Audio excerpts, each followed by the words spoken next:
domingo para todos. Tenemos una hora con Argentina de diferencia y tenemos 7 horas con España. Cuando hoy me levanto esta mañana tenemos un grupo así de familia a través del WhatsApp y todo eso, nos saludamos, ¿cómo están todos? Y entonces nos hablamos de un lado y del otro, depende del horario.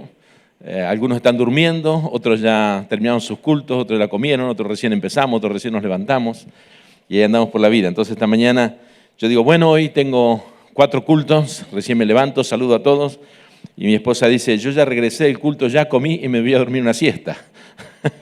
Mi hija dice, yo ya prediqué y ya estoy lista para empezar la tarde y disfrutar porque ya terminamos la semana. Bueno, nosotros recién comenzamos aquí y tenemos 4 cultos por delante, o con 3 cultos más por delante, y los bendigo por venir temprano a la casa del Señor. Yo nací en un hogar cristiano. Mi abuelo vino de Ucrania, digamos en la parte materna. Mi mamá nació en Ucrania, Tursenyuk de apellido. Y cuando vinieron en el año 1928, mi abuelo comenzó a predicar el Evangelio con sus nacionales, los ucranianos que habían venido en el barco con él, y comenzó una iglesia en el norte de Argentina, momentos muy duros, difíciles en el Chaco, y después se fue para la provincia de Misiones, que es más al norte todavía, era pura selva aquello, y ahí también trabajó duramente y levantó una iglesia. Y pasa el tiempo, y claro, mi mamá se casa con lo que es mi padre, que era de aquella provincia, Misiones, y finalmente se llegan a Buenos Aires, y mi padre, que era carpintero de oficio, y entonces le invita a mis suegros que también vengan a Buenos Aires, porque había mucho trabajo en aquella época, y ahí nazco yo. Yo nací en ese contexto, mis hermanos nacieron en otro lugar, yo nací en Buenos Aires, y allí el abuelo también levantó una iglesia. El abuelo era un obrero incansable, él nunca fue comisionado como pastor, él nunca fue dedicado a la obra como pastor, ni como misionero, ni como evangelista, pero como un corazón agradecido a Dios, ahí donde iba, hablaba del Señor y finalmente el resultado es que la gente creía y se formaba un grupo que termina siendo una iglesia. Cuando yo empiezo a predicar, yo tuve un encuentro personal con el Señor a los 12 años, con una campaña de Billy Graham en Buenos Aires, y recibí al Señor en mi corazón. A los 16 años comencé a predicar y empecé a viajar. El 23 de marzo de este año cumplí 50 años predicando el Evangelio y de pronto me encuentro con lugares que visito y cuando le digo mi apellido, según el contexto donde uno está, Montenegro, en el contexto de los eslavos, suena un poco raro. Montenegro, todo lo que tenga que ver con un color diferente a su piel, entonces suena raro. Pero como mi apellido materno es Tursenyuk, entonces yo cuando voy con ellos digo, yo soy Montenegruk. Y dice, ¿cómo Montenegruk? ¿Qué significa eso? Digo, claro, soy hijo de Montenegro y de Tursenyuk. ¿Tursenyuk? ¿Y qué tiene usted que ver con Tursenyuk? Tursenyuk es mi madre, Tursenyuk era mi abuelo. No me diga, ¿usted es nieto de Tursenyuk? Sí, su abuelo levantó esta iglesia. Y me he encontrado con testimonios así, mi abuelo nunca me lo contó. Me he encontrado que hoy día hay iglesias enormemente grandes y que este sembrador sembró la palabra sin ser comisionado, sin ser enviado, sino simplemente con un corazón agradecido por lo que Dios había hecho por él, comenzó a predicar la palabra del Señor. Hoy hay congregaciones y la congregación Eslava en Argentina es una de las congregaciones tradicionales y muy grandes. ¿Por qué conté toda esta historia? Porque con sus himnos hoy me lo hicieron recordar. Hoy cantamos coros de alabanza, de oración, y lo único que cambiamos es el ritmo nada más para decir, bueno, ahora entramos en adoración, entonces cambiamos el ritmo. Y obviamente la letra es también diferente. Pero entonces todo lo que se cantaban eran himnos tradicionales. Y cuando el coro estaba cantando me hizo recordar mucho esto. Claro, ellos no tenían la música que tenemos ahora, pero lo hacían de corazón. Y cantaban a 4 voces, porque todos los eslavos saben cantar muy bien. Así que ellos, no es que el coro cantaba a 4 voces, la congregación hacía las 4 voces. Y eso era impresionante. Cuando estuve en Temuco me encontré con algo muy similar. El coro de aquella iglesia es fantástico como alaban al Señor. Y me emocionó muchísimo de ver cómo uno puede conservar lo moderno con lo tradicional. Y cuando leí el culto tradicional, digo, ahora lo entiendo. Claro, estamos recordando lo que otros han escrito y haciendo lo nuestro también. Los mayores himnos que han escrito gente con conocimiento del Señor tienen una teología muy profunda. Tienen la cruz por todos los lados, tienen el agradecimiento, tienen el reino, tienen la salvación, hablan de Cristo, hablan del Espíritu, hablan de Dios. La mayoría de los coros que hoy cantamos hablan de nosotros mismos. Él me fortalece y yo soy más que vencedor y de aquí, que está bien, es bíblico también. Pero es bueno recordar lo que otros han hecho y no dejarlo de lado, sino todo lo contrario. Creo que les bendigo por eso a los hermanos del coro, por elegir los himnos también y también por los cultos tradicionales de esta iglesia. Amén. Dicho esto, vamos al libro de Hebreos. Libro de Hebreos, nosotros estamos pasando del Antiguo Testamento al Nuevo. En el día de ayer terminamos la introducción, digamos, o el panorama bíblico desde Génesis y llegamos en el día de... ¿Cuántos estuvieron anoche? Bien, un buen número. Bueno, los que estuvieron anoche vieron que pasamos el panorama bíblico habiendo arrancado en Génesis, llegamos hasta Malaquías. Y decíamos que el Antiguo Testamento en realidad termina en el libro de Nehemías. En un sentido termina el libro de Nehemías porque la historia se termina ahí. Y la historia con Nehemías, después que volvieron de la cautividad y restauran las murallas de Jerusalén, levantan las puertas nuevamente que habían sido quemadas, y Esdras levanta el templo, ya estamos en el final. Todo lo que usted encuentra de Nehemías para adelante sucedió antes que Nehemías. Hablando de la Biblia, todo lo que usted encuentre de Nehemías para adelante, hacia el Nuevo Testamento, todo eso ocurrió antes de Nehemías. Lo único que queda son los libros de Esdras, Nehemías y Esther. La cuestión es que finalmente, cuando ellos ya están terminando la tarea, y eso lo decíamos anoche, reconstruyeron ya, el templo está en alguna manera reconstruido, aunque demoraron más de lo debido, y por eso Dios le reclama a través de los profetas también. Finalmente ellos hacen un pacto con el Señor, o más bien un voto al Señor, y se imponen por ley contribuir, dice, para la casa del Señor con las ofrendas y los diezmos. Y aunque Dios lo había escrito en el libro, en la ley, a través de Moisés, ellos no tomaron el pasaje bíblico de la ley, sino que dice, en la necesidad que estaban, dice, Señor, nosotros hacemos fiel promesa y la firmamos y nos imponemos por ley de contribuir para las fiestas solemnes, para todos los holocaustos, con todas las ofrendas y también del diezmo de todo lo que tú nos des. Claro, estaban en la miseria más absoluta, porque recién venían de la cautividad, no tenían nada, la ciudad destruida, tenía que reconstruirla. La mano del Señor estuvo sobre Nehemías y el rey Ciro le dio lo necesario para que pueda hacerlo. Pero de todas maneras no tenían nada, no tenían cosechas, no tenían nada. Y evidentemente Dios los bendijo. Porque cuando hay un propósito de servir a Dios, Dios siempre te va a proveer para hacerlo. Y como ellos querían servir al Señor, le prometieron, se imponieron por ley y así lo hicieron. Sin embargo, no cumplieron.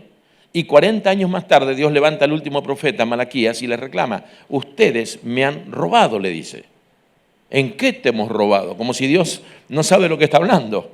Dice, en vuestros diezmos y ofrendas. Porque claro, habían prometido, se impusieron por ley a ellos mismos, pero no cumplieron. Dios hizo su parte, los bendijo, y ahora no le dieron a Dios lo que ellos decían que le iban a dar. Y fíjese que lamentablemente en la obra del Señor, una cosa va junto con la otra. Adoración también tiene que venir con provisión, porque la leña había que cortarla, había que traerla. Los diezmos tenían un costo en el sentido de que era toda la producción, había que traerlo a la casa del Señor para que la obra del Señor marche adelante. Uno de los grandes problemas que tiene la iglesia para cumplir los planes y los objetivos que Dios le ha dado es la economía. Y si alguien habla de economía, entonces parece ser como que hay un signo de pesos o de soles o de dólares o euros, lo que quiera ahí detrás. Sin embargo, la economía o la falta de economía, por la falta de compromiso del pueblo, hace que la obra del Señor no avance. Ese fue el último reclamo de Dios en el Antiguo Testamento.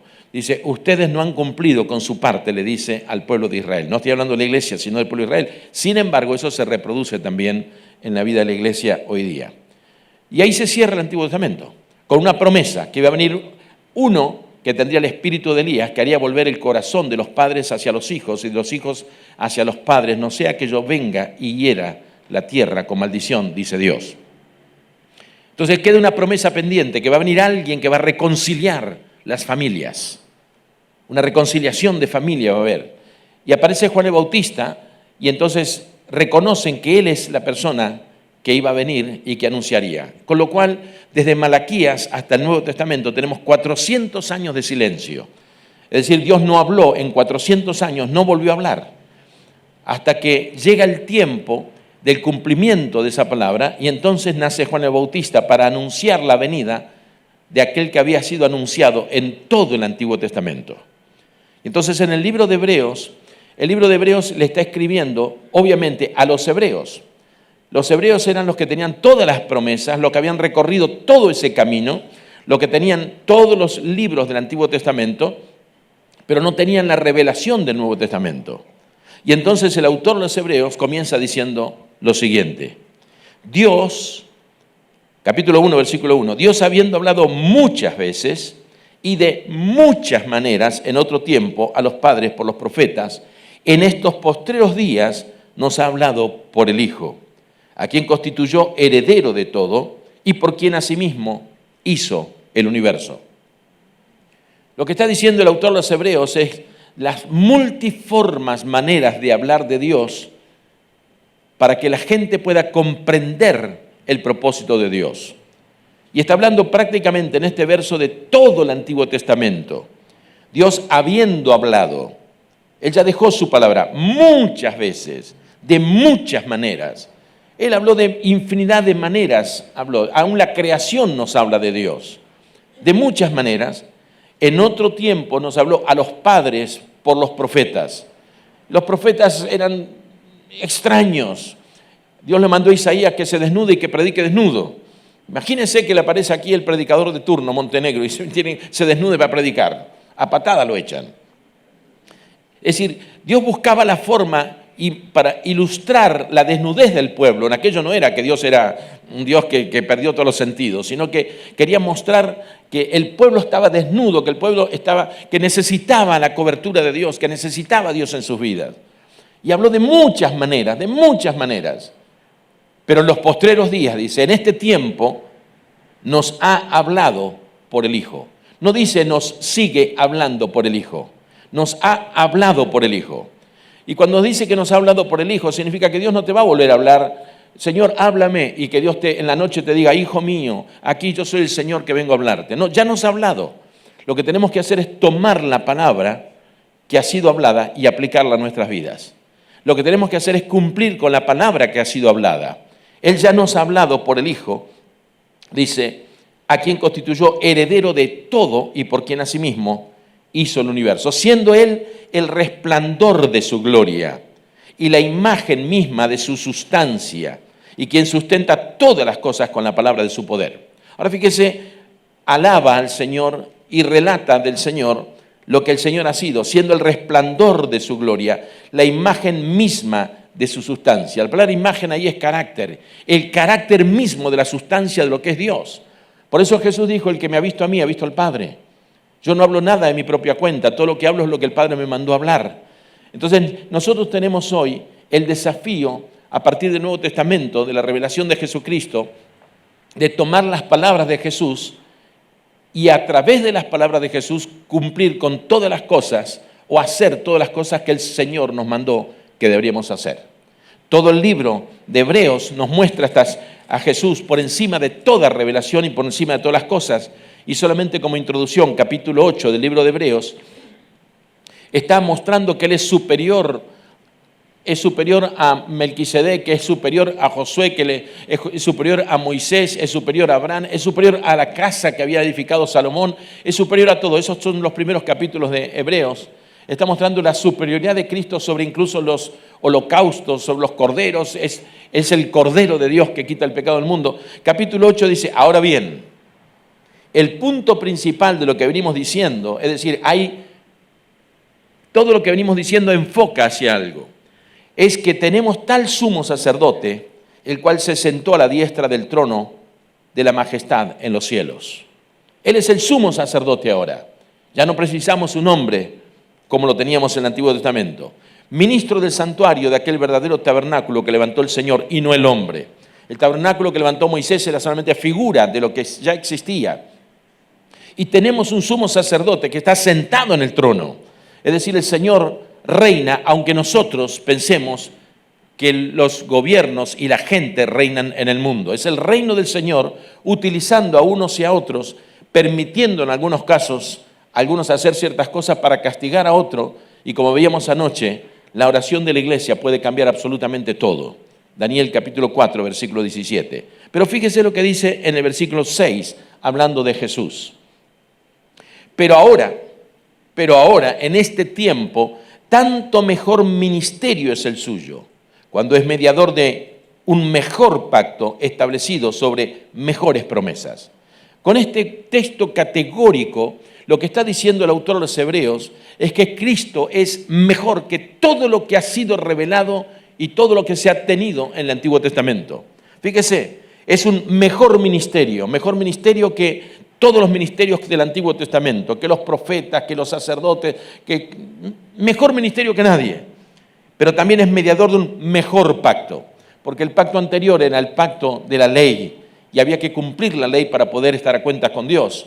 Y el nuevo pacto es en su sangre, y la ley decía que tenían que derramar sangre para cubrir los pecados, pero nunca los quitaba, pero el pacto nuevo nos quita los pecados del mundo. Es un mejor pacto y está establecido sobre mejores promesas, porque las promesas de la antigüedad eran: si ustedes hicieron estas cosas, vivirán por ellas, pero nadie las podía hacer. En cambio ahora dice: no, usted no tiene que hacer nada, yo ya lo hice por usted, solamente cree en el Señor Jesucristo y será salvo. Es tan fácil hoy transmitir las verdades de Jesucristo que a veces nos liamos tanto con la teología para poder hablar con alguien, cuando Cristo es lo mejor de lo mejor para nuestras vidas. El gran problema es que la gente no lo sabe. El gran problema es que nosotros no lo transmitimos. Y oramos por la salvación de la gente, pero ¿cómo creerán si nadie les predica? Ya que la fe viene por el oír, y el oír por la palabra de Dios, y no por nuestras historias. Un milagro en tu vida puede ser una introducción a un buen mensaje para captar la atención, pero el milagro que ocurrió en tu vida no va a producir fe en ellos. Es el oír de la palabra de Dios. Es el oír de la palabra de Dios. Por eso tenemos que predicar el Evangelio a tiempo y fuera de tiempo. En tanto que se diga hoy, tenemos que anunciarlo para que la gente tenga la oportunidad de creer.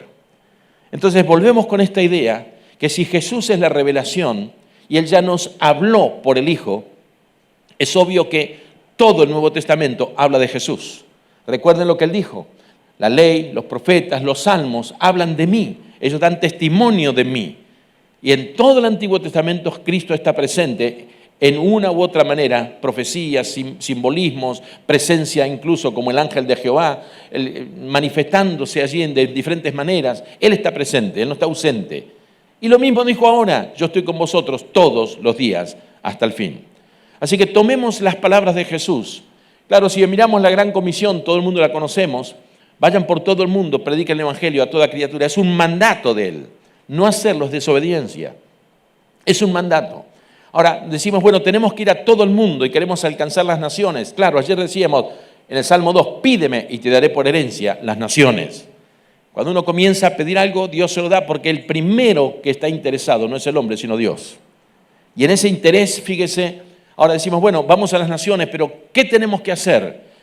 Quizás mi edad, mis impedimentos me impiden ir a las naciones. Podemos orar: pídeme y yo te daré por herencia a las naciones. Lo sabemos, podemos dar para que otros vayan y podemos de esa manera también ayudar a cumplir la Gran Comisión.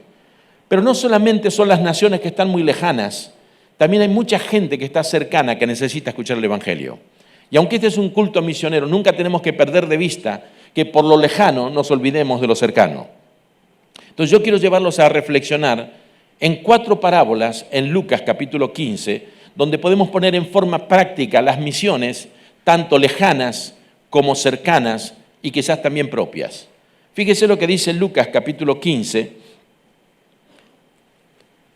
Jesús de repente se ve rodeado de gente. Dice en capítulo 15, versículo 1, se acercaban a Jesús todos los publicanos y pecadores para oírle. Jesús tenía un atractivo, la gente venía para escucharle, el mensaje ardía en sus corazones. Y dice la Escritura: Y los fariseos y los escribas murmuraban diciendo, a los pecadores recibe y con ellos come. Es decir, ¿cómo puede ser que Jesús pretenda ser el Mesías y se junte con los pecadores? El Mesías era santo, el Mesías no puede tener una mancha. Se está juntando con los pecadores, pero Jesús vino a buscar y salvar lo que se había perdido.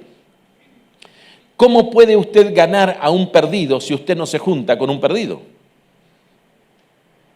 A veces nuestra relación es tan eclesial que no tenemos relación con nadie afuera y cuando queremos hablar nos damos cuenta que nuestro lenguaje no tiene nada que ver con lo que el oyente que tenemos enfrente pueda percibir, porque hasta nuestro lenguaje es demasiado evangélico e incomprensible para la gente. Yo estaba abriendo una iglesia cuando era mi primera iglesia que abrí cuando tenía apenas 17 años. Y comencé a predicar y teníamos un grupo familiar que empezó a crecer y ya éramos como unos 25 en ese hogar. Pero cuando empezamos había una persona allí que era el dueño de la casa, que él no había creído, la esposa y la hija habían creído y abrieron su hogar con el permiso del dueño de la casa para que hagamos culto en su casa, Villa Alicia, provincia de Buenos Aires. Y cuando estoy allí predicando, entonces un día la esposa dice, va a venir mi esposo para escucharlo. Yo digo, bueno, fantástico, él estaría dejando de trabajar, trabajaba en Buenos Aires, él perforaba el cemento de la ciudad porque eran los que canalizaban la telefonía y todas esas cosas, y siempre estaba con esa máquina ahí temblando. El hombre venía deshecho. Y entonces, digo, le pedí a un diácono de mi iglesia que me acompañe. Digo, mira, va a venir el dueño de casa, ¿me podrías acompañar? Digo, por si me pregunta algo que yo no sé o lo que fuera, me rescatás en esto. Claro, yo tenía mis temores, digo, a ver si se echa a perder todo lo que estamos haciendo por causa de un error mío. Entonces, cuando el hombre se sienta y comenzamos a hablar, y esto ya no era un culto, era una reunión familiar, comenzamos a hablar, el dueño de casa estaba en la punta de la mesa, yo estaba a su derecha, y el que estaba hablando, o mejor, el diácono que lo traje estaba a la izquierda y el resto de su familia.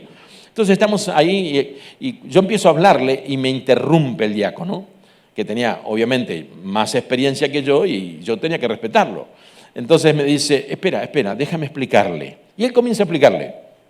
Y cuando comienza a explicarle, comienza a hablar de Abraham y comienza a hablar de la circuncisión y comienza a hablar de todo esto, porque la circuncisión del corazón. Y yo vi que el rostro del hombre comenzó a cambiar como diciendo, ¿de qué me están hablando?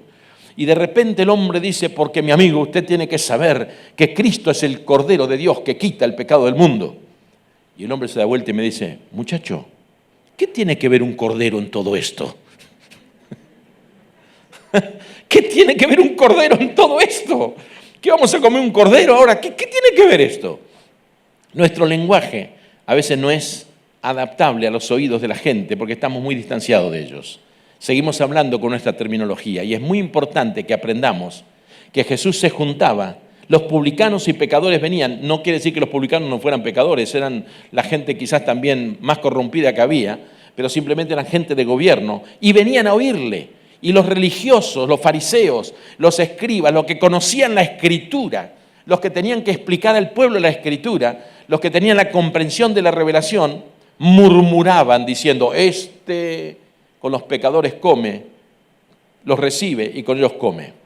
Y Jesús, entonces que captó la idea de lo que estaba en la crítica que le estaban haciendo, una murmuración es cuando usted puede hablar una verdad, pero nunca se lo dice a quien debe decírselo. Se lo dice al resto, menos la persona indicada. Y recuerde que por la murmuración el pueblo no entró a la tierra prometida. Así que cuando usted tenga algo que decir, dígaselo a la persona. No dé vuelta. La murmuración es lo peor que puede pasar en la vida de la iglesia, porque va a frustrar los propósitos de Dios para nuestra vida. Pero el mensaje no va por ahí. Fíjese, entonces él le refirió esta parábola diciendo, oiga, ¿qué hombre de vosotros, teniendo 100 ovejas y pierde una de ellas, no deja las 99 en el desierto y va tras la que se perdió hasta encontrarla? Y cuando la encuentra la pone sobre sus hombros gozoso. Al llegar a su casa reúne a sus amigos, vecinos, diciéndole, gozaos conmigo, porque he encontrado mi oveja que se había perdido. Os digo que así habrá más gozo en el cielo por un pecador que se arrepiente que por 99 justos que no necesitan de arrepentimiento.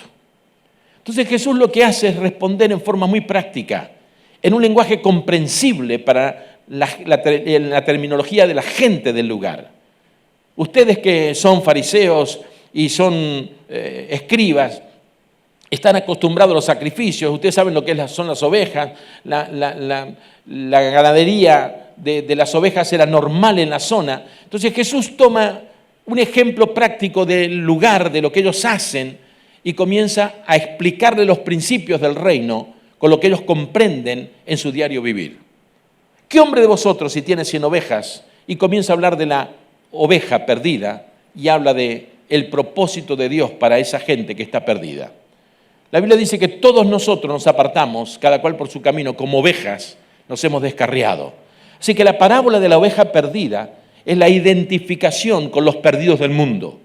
Todo el mundo se ha perdido, todos se han descarriado y todos necesitan volver a buscarlo. Por eso Jesús se identificó: yo soy el buen pastor. Él no dijo: yo soy el buen fariseo, no soy el intérprete de la ley, no soy el buen profeta, yo soy el buen pastor. Se identificó con los perdidos. Yo vine a buscar y a salvar lo que se había perdido. Ese es el propósito de Jesús. Y lo que Jesús nos está enseñando en estas parábolas, que vamos a ver 4, es nuestra responsabilidad para con los perdidos. La primera pregunta es: ¿por qué se pierde una oveja? ¿Por qué se pierde una oveja? Yo tengo una obra nueva que estamos levantando en la ciudad de Salamanca y uno de los que está con nosotros es pastor de oveja. Entonces, estoy aprendiendo mucho de él. Se llama Urbano. Y de Urbano estoy aprendiendo muchas cosas. Primero, la paciencia que hay que tener.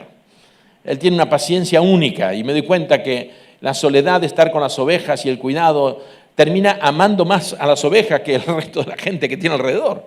Esa es la tarea de un pastor. Pero fíjese que hay una razón por la cual una oveja se pierde. Le pregunté: Urbano, ¿por qué se puede perder una oveja? Mira, las ovejas se pierden o porque están enfermas o porque no saben regresar. Si yo descuido una oveja, la oveja se va detrás de lo que ve. Si ve un senderito de pasto, él se va a ir y se va a apartar del grupo. O de lo contrario, pasa una nube pequeña y entonces al ver la frescura de la nube, si es pequeña, comienza a saltar detrás de la nube y cuando se da cuenta se perdió. No tiene sentido de orientación, no sabe regresar. No sabe regresar. Hay que ir a buscarla, tengo que dejar las otras e ir a buscar la que se perdió, porque de lo contrario nunca va a saber volver. Eso es lo que Dios nos está enseñando. Hay todas generaciones, países, naciones en el mundo que todos nos hemos desviado, hemos perdido el propósito de Dios, cada cual nos hemos apartado por nuestro camino y hay que ir a buscarla porque nadie sabe volver a Dios. Por eso Cristo vino y salió al encuentro de los perdidos. Y por eso nos comisiona a nosotros que vayamos a alcanzar a los perdidos. Nunca el mundo va a venir a la iglesia porque no sabe buscar a Dios. Hay que ir a buscarla. Hace años atrás leí un artículo en el periódico El País de España donde contaban la historia de un matrimonio de Holanda. Y era un gran titular por lo que había sucedido. El matrimonio en España, en el invierno de Europa, mucha gente viene y pasa el invierno en España al lado del Mediterráneo porque es por lo menos 15 o 20 grados más alto que en Europa. Así que se compran sus propiedades y pasan 6 meses aquí y 6 meses allá. Y ahí vienen. En el verano la alquilan y se vuelven a su tierra, que está un poquito más calentito, y así pasan gente mayor. Este matrimonio decía que todos los años venía a tener su temporada en Alicante, en la costa del Mediterráneo. Y traían su perro. Y cuando llegó el día de irse, de volverse otra vez para Holanda, prepararon todo el coche, subieron todas las cosas, salían como a las 3 de la mañana aproximadamente para iniciar el viaje, para poder llegar a la nochecita a Holanda. Son como 2.000 y pico de kilómetros, 2.500 kilómetros aproximadamente, 2.200 kilómetros. Y este hombre cierran el coche, suben y se van. Cuando pasan la frontera y ya están en Francia, camino hacia Holanda, de repente se dieron cuenta que no habían cargado el perro. Se habían olvidado el perro. ¿Y ahora qué hacemos? Y empezó la discusión. ¿Cómo? ¿Tú no lo subiste? ¿Qué? Bueno, usted sabe de eso. Unos a otros y otros a unos, y ahí van, y la pelea se armó y volvemos. No, no volvemos. Fuiste tú que lo dejaste. Ahora, que Dios ayude al perro. ¿Lo dejaste atado? No, está suelto porque él cuidaba la casa. Nos fuimos a las 3 de la mañana, no nos dimos cuenta. Siguieron camino. Que Dios ayude al perro. Llegaron a Holanda. 23 días más tarde, 23 días más tarde, decía el artículo, el perro apareció en su casa ladrando, flacucho, las costillas casi afuera, los pies todos lastimados. El perro viajó tantas veces que tenía sentido de orientación y como es una ruta que va y que va, por alguna razón de las que no podemos explicar ni entender, el perro llegó allí. Tiene sentido de orientación. Las palomas son iguales. La paloma sale arriba, da vuelta en el aire y ¡fum! Ya sabe dónde tiene que ir. Las ovejas no. Las ovejas, si no la va a buscar, quedan expuestas a la destrucción, se pierden. Por eso Jesús nos manda a buscar a las ovejas. Esa es la obra misionera, llevar el mensaje a todos los que están perdidos en cualquier lugar del mundo, porque todos están destituidos de la gloria del Señor. ¿Qué hombre de vosotros, si pierde una oveja, no deja las 99 y va a buscarla, cuando la encuentra la pone sobre sus hombros y bien le dice, gozaos conmigo porque he encontrado la oveja que había perdido? Así os digo, dijo Cristo, y nos dice que hay más gozo en el cielo por un pecador que se arrepiente que por todos los que estamos acá adentro celebrando culto al Señor. 99 justos que no necesitan de arrepentimiento. Nosotros pensamos que vamos a alegrar el corazón de Dios reuniéndonos, y está bien, nos reunimos porque necesitamos de Dios. Venimos a saciar nuestra necesidad espiritual. Y venimos a adorar a Dios también. Pero Dios tiene un coro de ángeles impresionante, millones y millones, que las 24 horas le están alabando, no precisa tanto nuestra alabanza. Sin embargo, somos el instrumento que Dios ha escogido para alcanzar a los perdidos. Si Dios nos ha hablado por los profetas del Antiguo Testamento, y ahora nos habla por el Hijo, tenemos que escuchar la voz del Hijo, que dice, vayan por todo el mundo y prediquen el Evangelio a toda criatura. Jerusalén, Judea, Samaria, hasta lo último de la tierra, es la tarea que tenemos que hacer. Pero no se quedó ahí Jesús con la respuesta. Inmediatamente dice en el versículo siguiente, verso 8, ¿o qué mujer que tiene 10 dracmas, si pierde una dracma, no enciende la lámpara, barre la casa, busca con diligencia hasta encontrarla? Pone otra clase de perdidos como un ejemplo de lo que tenemos que hacer o lo que se hacía y que nosotros lo apliquemos también en nuestra vida, en lo que es la misión de alcanzar a los perdidos para Cristo. ¿Qué mujer que tiene 10 dracmas y pierde una dracma, no enciende la lámpara, barre la casa, busca con diligencia hasta encontrarla? Y cuando la encuentra, reúne a sus amigas, vecinas, diciendo, gozaos conmigo porque he encontrado la dracma que había perdido. Así os digo que hay gozo delante de los ángeles de Dios por un pecador que se arrepiente. Cambia la figura de la oveja, que según la Biblia es la condición de todo el mundo. Todos nos descarriamos como oveja, lo dijo Isaías, cada cual se apartó por su camino, con lo cual Cristo vino a rescatarlos y nos manda a nosotros como instrumento de salvación para ellos. Y ahora lo enfoca en una mujer. Dice, bueno, ¿qué mujer, si tiene 10 dracmas y pierde una dracma, no busca, barre la casa, enciende la lámpara, busca con diligencia hasta encontrarla?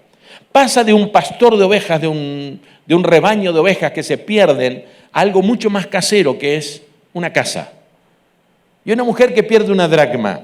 Yo estuve en Marruecos hace años atrás, iba todos los fines de semana a la ciudad de Ceuta, porque teníamos un seminario allí. Durante 4 años, viajando 750 kilómetros, cruzaba con el barco, daba las clases ahí para formar la única iglesia en todo el norte de África que tenía una luz encendida allí, porque era territorio español dentro de lo que es el Cuerno de África. En 4 naciones, la única iglesia que estaba presente allí y que no la podían cerrar porque era territorio español. Tenían 27 miembros solamente, con el pastor y su familia. Y entonces cuando vimos eso dijimos, no, si voy a invertir algo de mi vida en esta nación, tiene que ser en este lugar, porque esta gente sí necesita formarse. Es una pequeña lucecita en medio de la oscuridad de 4 naciones. Así que todos los fines de semana viajaba para allí para dar un curso bíblico viernes y sábado. Me regresaba el sábado por la noche, tomaba el último barco, cruzamos el estrecho y viajaba toda la noche para llegar como a las 7, 8 de la mañana, levantamos los hijos, nos íbamos al culto nuevamente. Entonces, la historia que les voy a contar tenía que ver con algo que sucedió justo al lado de la iglesia. La iglesia está metida en un barrio musulmán. Ceuta es una ciudad, era, no sé ahora cuánto tiene, pero tenía unos 60.000 habitantes y de ellos el 65-70% eran todos musulmanes, aunque es territorio español. Entonces, al lado de la iglesia, de repente veo que cortan la calle. Las calles no son para andar con coches, sino para transitar con muchas escaleras y para caminar. Cortan la calle porque se va a celebrar una boda. Entonces, cuando veo que hay una boda y yo estoy justo con mi hijo y estoy con era el hijo del director de nuestro seminario, un norteamericano, un muchacho. Entonces le digo al pastor, digo, ¿me puedes hablar con tu vecino si me dejaría ir a la boda para filmarla? No, dice, yo soy el pastor de la iglesia, ese hombre me odia, nos odia a todos, dice, ni se te ocurra ir a esa boda. Bueno, está bien, digo, pero yo lo voy a intentar. Entonces me voy y veo que están preparando todo allí, me acerco y le digo, ¿van a tener una boda? Sí, vamos a tener una boda. Qué bien. Digo, ¿puedo hablar con el novio? No, el novio no habla a nadie, él ya está esperando la fiesta de esta noche. En todo caso, tiene que hablar con el hermano del novio, que es quien prepara la boda. Bueno, ¿dónde está el hermano del novio? Allí. Me señalan, me voy allí, me presento, hola, ¿qué tal? Me llamo Enrique, mucho gusto, tal, ¿qué quiere? Me dice. Digo, mire, sé que van a hacer una boda y a mí me gusta mucho la cultura de la gente, me gusta mucho estudiarla, digo, y sería mi primera y única vez probablemente que pueda haber una boda musulmana. ¿Me permitiría ver la boda y asistir? ¿Y quién es usted? Digo, soy argentino. Argentino. Maradona. Era la época que Maradona todavía jugaba. Digo, sí, Maradona, argentino, sí. Si le llego a decir que soy un pastor y que estoy enseñando esto de lado, me mata. Dice, bueno, está bien, dice, mira, la boda solamente pueden venir los invitados del novio, nadie más. Pero yo soy el hermano del novio y yo puedo traer mis invitados también. Solamente invité a 2 y son mis mejores amigos. Entonces, usted va a venir en calidad de mi amigo. Digo, bien, gracias. Digo, pero hay un problemita. ¿Cuál es el problema? Estoy con mi hijo y con otro más que venimos del viaje. Bueno, tráigalos. Usted es mi amigo ahora. Y me explica cómo se va a hacer la boda. Entonces, la boda es, mire, en esta pared aquí, ve que hay unos banquitos que dicen, bueno, ahí va a estar el novio con sus amigos. Enfrente tendría que estar yo, pero yo voy a dirigir la boda, y están mis amigos. Y el resto son todos los invitados, que son amigos más lejanos. Así que usted va a estar aquí frente, no lo puedo poner al lado del novio porque eso ya no es así, pero usted va a estar justo enfrente. Es lo privilegiado de la boda. Gracias. ¿Me permitiría filmar? ¿Y para qué lo quiere? Para recordarlo, para mostrarle a mi familia. Bueno, está bien, fílmelo. De acuerdo, usted es mi amigo. Bueno. Digo, oiga, ¿y no puedo filmar a la novia? No, la novia no viene acá, dice. ¿Cómo que no viene acá? No, las bodas nuestras no son así. No son como las de ustedes. Nosotros celebramos aquí y la novia celebra con sus amigas en otro lugar. ¿Y no me permitiría ir a ver la novia? No la puede ver. Nadie lo puede ver. Ni el novio la ve a la novia hasta que finalmente la monta la novia en un burrito y el novio la espera y se la entregan y él se va. Y esa es la conclusión de la boda. Entonces, ¿ella no viene aquí? No viene aquí. De acuerdo, digo. ¿Y no podría verla? No. La única que puede autorizarle para ver la novia es la mamá de la novia. ¿Y dónde vive? Tal lugar. Gracias, me fui y golpeé. Digo, ¿puedo intentarlo? Inténtelo, le van a decir que no. Golpeo la puerta allí. Me abren la puerta, sí, que desea. Mire, soy el amigo el hermano del novio. Me dijo que usted vive aquí. Y yo le pregunté si podía ver la novia. Él me dijo, no, que eso lo tengo que tratar con usted. Entonces vengo a ver si usted me daría la posibilidad. Y me dice, ¿él lo mandó? Sí, él mandó. Si no, ¿cómo sabría yo que la cosa es aquí? Dice, espere, lo voy a consultar. Va y lo consulta con la novia. ¿Sabe qué le dijo? Mira, tu cuñado dice que este hombre es el amigo de él y que venga. De acuerdo, dice. No lo hacemos nunca, pero usted va a poder ver a la novia. De acuerdo. Yo me vengo con la camarita. No dije nada que iba a filmar, pero ya estando ahí, ya por lo menos tengo entrada. Me hace subir una escalera y ellos tenían un salón muy grande que siempre en el último piso de la casa, normalmente son casas de 2 o 3 pisos, arriba, no tiene ningún mueble, solamente como bancos de cemento en todos los lugares, y se sientan todos ahí y conversan y también duermen ahí. Lo usan como cama un poquito dura, ponen una colchoneta y ahí duermen. Entonces había en ese lugar como 25, 30 mujeres que eran las amigas de la novia. Entonces le pregunto a Diga, ¿me permite filmarla? ¿Y qué le dijo? Dijo, no me dijo nada, que le pregunto a usted. Tampoco le dije yo que iba a filmarla, digo, no me dijo nada. Bueno, dice, fílmela. Bueno, cuando yo veo a la novia era una joyería andante, me da ganas de raptarla. Porque desde los tobillos para arriba tenía un montón de no sé, tobillera, porque le voy a decir pulsera, de oro, toda la mano llena de alhajas y tenía un colgante aquí con monedas. Yo le pregunté, digo, ¿por qué tiene tanto oro? Dice, porque nosotros ponemos, la familia y los amigos ponen en ese regalo el valor que tiene ella para que quien se la lleve sepa lo que está llevando. Ah, qué bien, le digo. Sí, por eso digo que en mi cultura, si fuera como ustedes, hay muchos que se casarían 10 veces. Se llevan la joya y dejan a la mujer. ¿Y el collar qué significaba? Cada una de esas monedas significa las 10 virtudes de esa mujer. Fidelidad, amabilidad, templanza, cariño, amor. Entonces, cada una de esas monedas significa una de las virtudes. El collar era 10 monedas. Ellos vienen de esta cultura. Si se pierde una, ¿qué pasa? Dije yo. No, dice, es como que le quitaron una de sus virtudes, entonces ya saben que no es perfecta la novia. En ese contexto es lo que Jesús está diciendo. ¿Qué mujer, si tiene 10 dracmas y pierde una de ellas, no busca rápidamente, enciende la luz y busca hasta encontrarla? Y he encontrado la dracma que había perdido. No es que tenía una moneda en el bolsillo, la llevaba consigo. Lo que a mí me llama la atención es que Jesús usa esta parábola y habla de una mujer que es figura de la iglesia en el resto del Nuevo Testamento. Y lo que está diciendo Jesús es que así como hay gente, ovejas perdidas, que hay que salir a buscarlas en el mundo, porque nunca podrían venir a la iglesia, nunca van a encontrar a Cristo, no hay quien busque a Dios, dice, no saben cómo hacerlo, hay que ir a buscarla. Resulta que también tenemos perdidos dentro de la casa de Dios, la iglesia. Es la figura que Jesús está haciendo aquí.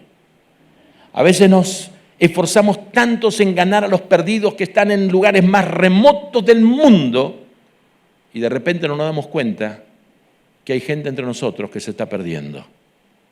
¿Por qué se pierde una oveja? Por ignorancia, no sabe volver, hay que ir a buscarla. ¿Por qué se pierde una moneda? No tiene poder propio, decir me voy de aquí a otro lugar. La moneda se pierde por descuido. La propia dueña descuida y de repente se perdió. Ayer hablamos de Elí, un tremendo hombre que Dios usó. Ebenezer, hasta aquí nos ayudó el Señor. Eso muestra que había tenido éxito, pero perdió a sus hijos. Samuel lo sucedió. Samuel tomó el relevo de Elí y de todos sus hijos. Samuel perdió a sus hijos también. Capítulo 8 de 1 Samuel. Samuel ungió a David, gran rey de Israel, tremendo hombre de Dios que todo el mundo predicamos de él. David perdió a sus hijos también. Sería muy triste que nuestro enfoque esté tanto hacia afuera que descuidemos lo que tenemos adentro. Y esto es lo que Jesús está mostrando. Si en lugar de qué mujer si tiene 10 dracmas decimos, ¿y qué iglesia que tiene 10 jóvenes o personas y pierde una, no debe encender la lámpara, limpia la casa? Cuando la lámpara está apagada, cuando la palabra no alumbra, es muy fácil que se pierdan por descuido. Yo era nieto de pastor, hijo de mis padres y mi madre celebraban culto en su casa cuando el culto en las casas no existían. Y sin embargo, aún con todo eso, me perdí y tuve que volver a encontrarme con el Señor. Cuide sus hijos, cuide su familia. Hable de ellos y háblele a ellos. Una vez estábamos mirando un programa de televisión y de pronto eran como las 7 de la mañana y todos los domingos a la mañana había un predicador que predicaba en la televisión, y le estoy hablando de 35 años atrás en Argentina. Entonces nos despertamos y nos levantamos para ver eso, pero mis hijas no querían levantarse, querían venir a la cama conmigo. Entonces lo miramos de la cama, teníamos el televisor ahí, lo miramos en la cama. Todavía era blanco y negro. Lo miramos en la cama y entonces justo ese día la menor, que tenía 5 añitos, el varón tenía 7 y la mayor 8 y medio, la única que quedó conmigo era la menor y el culto estaba terminando y entonces el predicador hace un llamamiento y era un evangelista, mucha gente viene y las cámaras lo enfocan y están llorando y yo le digo, Angélica, ¿sabe lo que están haciendo? Sí, papá, 5 añitos. ¿Qué están haciendo? Están recibiendo a Jesús. Digo, ¿y sabes, hija, por qué reciben a Jesús? Porque son pecadores. Digo, ¿y sabes, hija, que la Biblia dice que todos hemos pecado? Incluso tú has pecado y que necesitamos encontrarnos con Dios. Tú también necesitas encontrarte con Dios. Y ella pega un salto en la cama indignada, 5 añitos, pega un salto y se pone, yo estaba acostado y se pone así de arriba, papi, yo ya recibí al Señor. Digo, ¿cuándo recibiste al Señor? Yo era pastor de la iglesia, nunca la vi. Me dice, ¿te acuerdas cuando se invitó a tal y tal predicador? Sí, me acuerdo, claro que vino él, sí. Él hizo una invitación y pasó mucha gente, claro, sí, me acuerdo, fue un culto maravilloso. Dice, yo recibí al Señor. Hija, yo no te vi pasar enfrente. Papi, yo no pasé enfrente. Ahí donde estaba, yo repetí la oración recibiendo al Señor. No levanté la mano, pero yo recibí al Señor en mi corazón. Tenía la convicción de lo que había hecho. No era simplemente copiar lo que hacen los demás. 5 añitos. Hoy está pastoreando una iglesia con su esposo en Madrid, una de las iglesias más crecientes de Madrid. Siempre supo de que tenía que trabajar para el Señor. ¿Por qué? Porque desde muy pequeña les hemos enseñado a los niños acerca de tener un encuentro con Dios. El hecho de nacer en una pizzería no te convierte en una pizza. Y el hecho de nacer en un hogar cristiano no te convierte en un cristiano. Y nosotros muchas veces pensamos que nuestros hijos están salvados porque nacieron en un hogar cristiano y vienen a la iglesia. Tienen que tomar sus propias decisiones. No pensemos solamente los que están afuera y descuidemos los que están adentro. Y Jesús sigue adelante y dice, otra parábola. También un hombre tenía 2 hijos. Y el menor de ellos dijo a su padre, Padre, dame la parte de los bienes que me corresponde. Y les repartió los bienes. Y ahora nos cuenta una historia de una familia. Y en la historia familiar dice, no muchos días después, juntándole todo, el hijo menor se fue lejos a una provincia apartada y allí desperdició sus bienes viviendo perdidamente. Aquí tenemos la figura de una familia que evidentemente tenía un buen padre, tenía posesiones y todo estaba muy bien, pero el hijo menor de repente dice, papá, se acabó, no quiero estar más contigo, me quiero ir. Y es la historia familiar que nos puede pasar a cualquiera, nuestra propia familia. Y dice que dame la parte de la herencia que me corresponde. Mire, el padre no tenía problema en repartir la herencia, porque es honra de los padres proveer para sus hijos, dice la Biblia. Y el mayor honra para mí es poder darle a mis hijos lo que necesitan. Y yo creo que usted pensará igual. Uno se desvive por dar a los hijos. Lo que más le dolió al padre, que en esa cultura nunca se repartía la herencia hasta que el padre no muriera. Lo que el hijo está diciendo es, papá, me cansé de esperar lo que sé que va a ser mío. Así que yo tomo mi decisión y quiero gozar de la vida ya, no delante, no después. Dame lo que me corresponde. Él no había hecho nada para tenerlo, pero por ser hijo le correspondía. Y el padre les repartió los bienes. El dolor de aquel padre, imagino, lo que está diciendo el hijo es, papá, no me importa tu persona, no me interesa tu vida. Me interesa lo que tienes. Así que dame lo que tienes y yo hago con mi vida lo que quiero. Y se fue y vivió perdidamente y desperdició sus bienes viviendo perdidamente. Incluso su hermano después dijo, con las rameras estaba, sabía la historia de su hermano y todo. Cuando todo lo hubo malgastado, verso 14, vino una gran hambre en aquella provincia y comenzó a faltarle. Porque todo lo que tú gozas en tu momento te va a faltar mañana, si no estás bajo la protección del Padre, claro. Y dice, y fue y se arrimó a uno de los ciudadanos de aquella tierra, al cual le envió a su hacienda para que apacentase cerdos. Para un judío apacentar cerdos era lo peor que podía hacer, estaba prohibido por la ley, ellos no trataban con cerdos. Es decir, cuando uno se aparta del Padre y decide, yo decido tomar mi vida y hacer lo que quiero con mi vida, terminará en lo más bajo de la sociedad. Estaba apacentando cerdos y deseaba llenar su vientre, verso 16, de las algarrobas que comían los cerdos, pero nadie le daba. Volviendo en sí dijo, ¿cuántos jornaleros en la casa de mi padre tienen abundancia de pan y yo aquí padezco de hambre? Ni siquiera puedo comer la comida de los cerdos. Los envidio a los cerdos.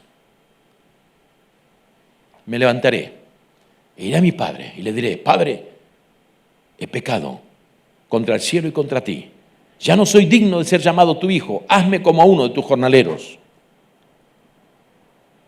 Lo pensó, se levantó, verso 20, levantándose vino a su padre y cuando aún estaba lejos lo vio su padre y fue movido a misericordia y corrió y se echó sobre su cuello y lo besó. Y él le dijo lo que había recitado o pensado, el bosquejo que tenía en la mente, Padre, he pecado contra el cielo y contra ti y ya no soy digno de ser llamado tu hijo. Le faltaba la segunda parte, hazme como a uno de tus jornaleros. Y el padre no lo dejó seguir. La única cosa que necesitaba era saber que estaba arrepentido y reconocer lo que había hecho. La condición que va a tener después no la puede determinar a él, no lo puede determinar él. El amor del Padre determina la condición que vas a tener después. Hazme como uno de tus jornaleros, pensó él. El padre dice, pero el padre dijo a sus siervos, antes que termine con el discurso, sacad el mejor vestido y vestidle. Poned un anillo en su mano, identidad, y calzado en sus pies. Traed el becerro gordo y matadlo y comamos y hagamos fiesta. ¿Sabe lo que está mostrando? Que el padre desde el mismo momento que este se fue, ya sabía que iba a volver. Y simplemente lo esperó. Y esperó el regreso del hijo. Y engordó un cordero para cuando vuelva. No me lo toquen. Esto vamos a celebrar cuando mi hijo regrese otra vez. Y lo primero que hace, en lugar de regañarle, les dice, hagamos fiesta. Mi hijo ha vuelto. No le preguntó lo que hizo, no le preguntó dónde despilfarró los bienes. Simplemente dijo, celebremos, el hijo ha regresado. Eso es lo que el Señor está enseñando. Nuestra actitud a veces es todo lo contrario. Se pierde alguno de la familia del Señor.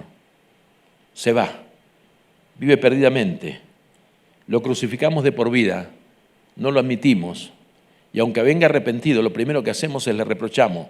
¿Dónde has estado revolcándote en tu pecado? Mira lo que has hecho con tu familia, con tu padre. ¿Te parece? No eres un sinvergüenza. Queridos, lo que el Señor nos está enseñando es tener un corazón como el corazón del Padre. Porque el Padre, cuando venimos a Él, no nos reclama por lo que hicimos antes. Simplemente nos recibe tal como estamos. Nos cambia la vestimenta, nos pone un anillo de identidad. Este es mi hijo, es mi hijo. Y hace una fiesta en el cielo, como también las otras dos enseñanzas de las parábolas. Tenemos que aprender del amor de Dios, donde no pregunta cuál es tu pasado, qué es lo que has hecho. Jesús dijo, venid a mí todos los que estáis trabajados y cargados, y yo os haré descansar. Qué interesante que a la oveja perdida hay que buscarla, a la moneda perdida hay que buscarla, al hijo perdido el padre nunca salió a buscarlo, simplemente lo esperó. Nosotros a veces gastamos más esfuerzo, más tiempo, más energía en oración, en anhelos, lágrimas, desesperadamente saliendo a buscar al que se fue de nuestro hogar que en aquellos que nunca saben el camino de regreso. Este sabía el camino de regreso y este sabía las condiciones que le esperaban. Por eso el padre no fue a buscarlo, simplemente lo esperó. El hermano tenía otra historia. Cuando el hermano viene y ve que hay fiesta, dice, le pregunta a uno de los criados, ¿qué es esto?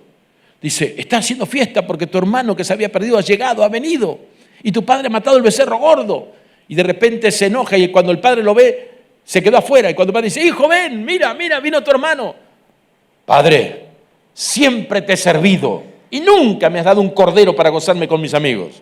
Y tu hijo, no mi hermano, tu hijo, que se había perdido, dice, ahora bien le haces una fiesta, ¿qué es esto? Eres injusto. No lo dice, pero es implícito. ¿Sabe cuál es la diferencia? El padre le dice, hijo, todo lo que tengo es tuyo. Porque dice que cuando el hijo menor le pidió los bienes, el padre les repartió los bienes. El hijo menor tomándolo todo fue y lo malgastó. El hijo mayor lo tenía, era de él, pero no lo disfrutaba. ¿Sabe por qué?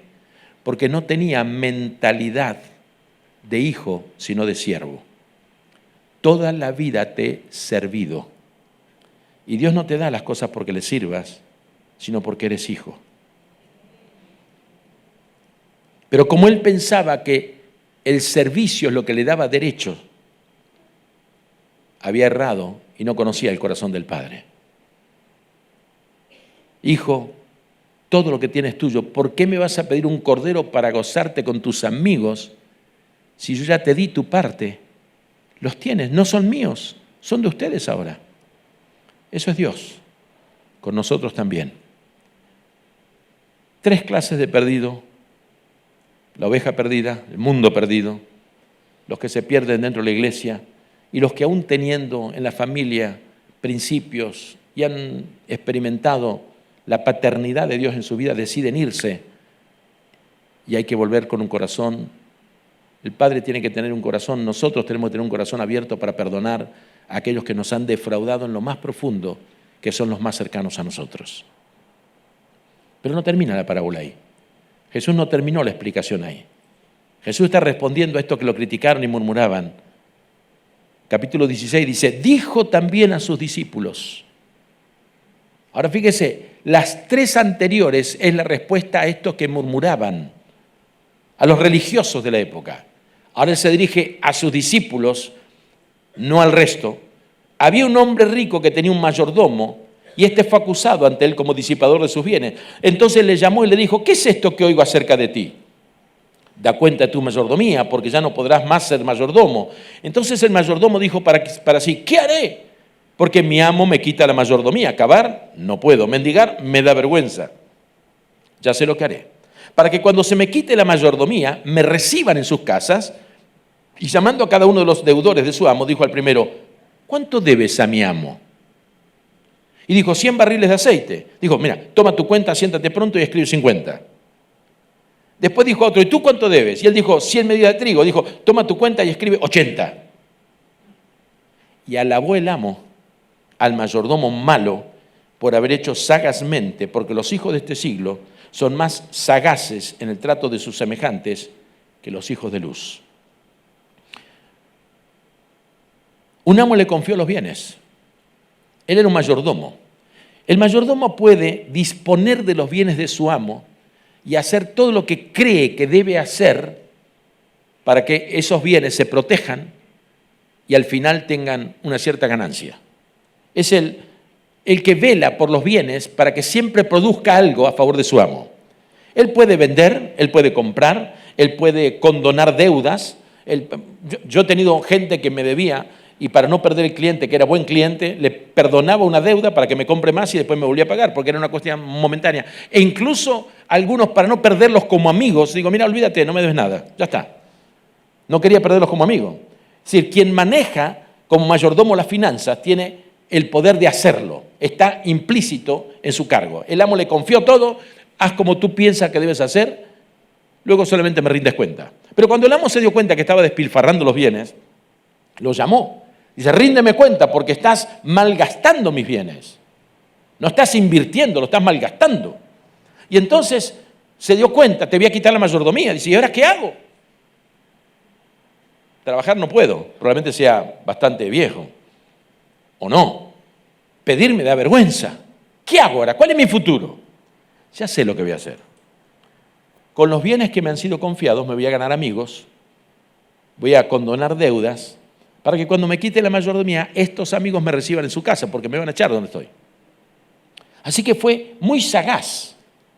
¿Cuánto debes? Tanto. Anota la mitad. ¿Por qué anota? ¿Por qué él no anotó? Porque se anotaba de puño y letra del deudor para que no pueda negar la firma. Mira, aquí tú mismo firmaste, esto es lo que debes. Entonces, cuando este hombre se da cuenta y hace estos negocios de inversión de los bienes de su amo para ganar amistades, el amo, dice, alabó al mayordomo por haber hecho sagazmente. Y dice Jesús, porque los hijos de este siglo son más sagaces en el trato con su semejante que los hijos de luz. Es decir, estos son más intencionalmente sacan provecho de lo que se les ha confiado. No significa que sean más inteligentes. La sagacidad siempre tiene que ver con buscar provecho para mí mismo en lugar de para quien sirvo. Es tomar mi posición para sacar provecho para mí mismo. Pero Jesús dice, esto lo dijo el amo, no lo dije yo. Y yo os digo, ganad amigos por medio de las riquezas injustas, para que cuando éstas te falten nos reciban las moradas eternas. Lo mismo que hizo ganándose amigos para que cuando le quite la mayordomía, él tenga lugar donde ir. Yo le digo a ustedes, ustedes son mayordomos de todo lo que yo le he dado, dice Jesús. Ganen amigos con las riquezas injustas, para que cuando éstas te falten, cuando no tengas más riquezas, estos amigos te reciban en las moradas eternas, no acá abajo. Ahora, el dilema aquí es, ¿qué es una riqueza injusta? Es el dinero que tenía que pagar de impuesto, entonces lo saco para aquí, es una estafa que hago, entonces de ahí lo pongo, es dinero de la droga, es dinero de qué, de la prostitución. No. Lo que Jesús está diciendo es que la riqueza es injusta en sí misma. Es injusta porque hay personas que trabajan, yo el otro día estaba en Nueva York con 300 empresarios, uno era dueño de una aerolínea, el otro tenía no sé cuántas fábricas, tenían una cosa impresionante aquello. Y yo dije, señores, usando esta parábola, digo, señores, ustedes que están en el mundo empresarial, Dios les desafía a que ganen amigos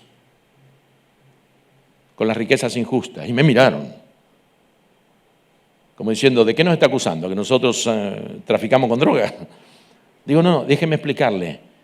Yo trabajo en África, visité Asia, he estado en más de 50 países del mundo y yo he visto lo que es la pobreza. Es injusto que una persona tenga que levantarse cuando sale el sol, 6 de la mañana, y trabajar de sol a sol para ganarse $1 por día, $30 al mes. Y ustedes con una transacción bancaria sentado en su oficina apretan una tecla, ¡pling!, 5 millones, 3 millones, 20 millones ganan en bolsa en un segundo. Eso es injusto porque no recompensa a cada uno según el esfuerzo que ha hecho. Lo que Jesús está diciendo es que la riqueza en sí misma es injusta. No es injustamente habida, no es injustamente acumulada, sino que es injusta. Hay muchas de ustedes que trabajan horas y horas para ganar un sueldito pequeño, mientras que otros simplemente hacen negocios turbios por ahí o no tan turbios y ganan millones. Eso es injusto. Dios quiere que el salario sea para todos igual. Dios quiere que todos ganen según el esfuerzo que hacen. Y fíjese cómo termina la parábola. Ganen amigos por medio de las riquezas que son injustas, para que cuando éstas te falten, cuando te vayas de este mundo y no vas a llevar nada de lo que has acumulado, al contrario, vas a dejarlo para que se peleen tu familia, los que vienen detrás de tuyo. Estos amigos que ganaste te reciban las moradas eternas. ¿De qué está hablando? Que algunos tienen que salir como misioneros al mundo para alcanzar las ovejas perdidas. Porque no saben volver, hay que ir a buscarlas. Otros tienen que velar por los perdidos dentro de la casa de Dios, que es la iglesia.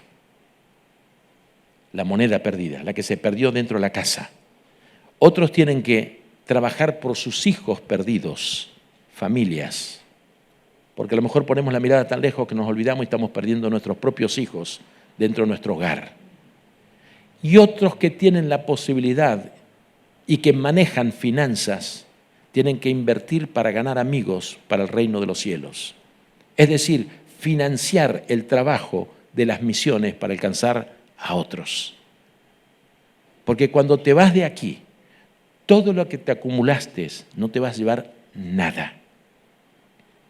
Pero lo que inviertes en alcanzar un perdido, si él se llegó antes que tú, te va a decir, bienvenido amigo, gracias porque por tu inversión en esa campaña, en esos evangelistas, en esos misioneros, en esa Biblia que me regalaron, en ese tratado que me dieron, en ese programa radial, en el envío de esos misioneros y sostenimiento, por eso que invertiste allí, yo conocí al Señor y hoy estoy aquí. Misiones es para todos. Rogad al Señor de la mies que envíe obreros a su mies. Pídeme, te daré por herencia a las naciones. Eso es oración. A buscar los perdidos hay que salir y hay que ir, no van a venir, hay que ir a buscarlos. La labor pastoral es más bien, y eso es más bien evangelista o misionero, la labor pastoral es conservar y que no se pierda ninguno de los que el Señor nos ha dado. La labor de la iglesia. La labor de usted como padre de familia no es que el pastor cuide a sus hijos y su familia y matrimonio. Usted es el sacerdote de su hogar. Usted es responsable para enseñar la palabra. Las enseñarás a tus hijos y a los hijos de tus hijos hasta la 4ª generación. Porque cuando usted siembra la semilla, aún como el hijo pródigo, y como me pasó a mí, yo sabía el camino de regreso, yo sabía cómo volver al Jesús. Volví con 16 años y hoy, gracias a Dios, todavía persevero hasta que el Señor me lleve. Finanzas para el reino, disposición para recibir a los que se fueron, corazones abiertos como el Padre para perdonar sin reclamar por lo que han hecho, búsqueda dentro de la propia iglesia, iluminar con la antorcha, barrer la casa significa que no estaba tan limpia y buscarla hasta que encontró. No descuide su familia, no descuide su salvación, no descuide a los suyos, pero no olvides que los que están más lejos nunca, nunca vendrán si no los vamos a buscar. Padre, en el nombre de Jesús, te doy gracias por esta palabra. Gracias, Señor, porque en ella vemos reflejados el Espíritu de Dios, el Padre, el Hijo y el Espíritu que está en ti. Has venido a buscar y a salvar lo que se había perdido. Si se perdió es porque antes estaba junto a ti. En la niñez estuvieron junto a ti, tuvieron ese conocimiento innato que tú has puesto en el corazón, pero todos nos desviamos, todos, cada cual se apartó por su camino. Pero tú has venido para darnos vida y vida en abundancia.